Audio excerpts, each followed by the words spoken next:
అది మెయిన్గా చూసుకోవాలి. ఇంకొక రెండో విషయం ఏంటంటే పర్టికులర్గా మీకు ఎవరైనా బయటికి వెళ్ళేటప్పుడు మరి ఇట్లా ఉందండి ఏమిటి రెమెడీ అంటారు. అవును. 2 విషయాలమ్మా ఇక్కడ.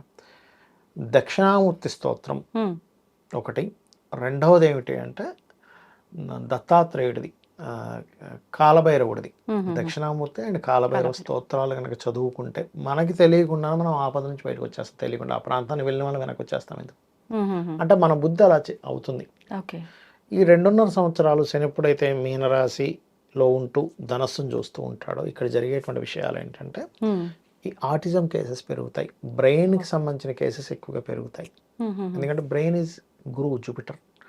మనం అందుకే గత వీడియోలో కూడా చెప్పుకున్నాం, మనం ఆ గురువారం చెప్పుకున్నాం, ముందు చెప్పుకున్నాం గుర్తుంది 1 month బ్యాక్. ఈ పీఠాధిపతులు కొంచెం పెద్దవాళ్ళకు ముప్పు ఉందండి, ఇబ్బంది ఉందండి అని చెప్పాను. అలాగే CM-PM లెవెల్లో ఉన్న వాళ్ళు కూడా ఈ కేతు సింహరాశిలోకి వెళ్తున్నందుకు కొంచెం ఆ స్థాయిలో ఉండే వాళ్ళకు కూడా కొన్ని మార్పులు ఉన్నాయి. ఉగాది పంచాంగ శ్రవణం సమయంలో మాట్లాడుకున్నాం ఇవి.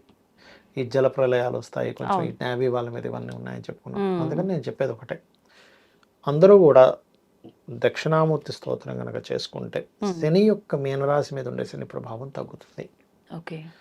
ఈ కోర్టులు లా ఇదంతా కూడా గురువే, దాని మీద శని ప్రభావం ఉన్నందుకు అసలు ఒకటి ఊహిస్తే ఒకటి జరుగుతూ ఉంటుంది.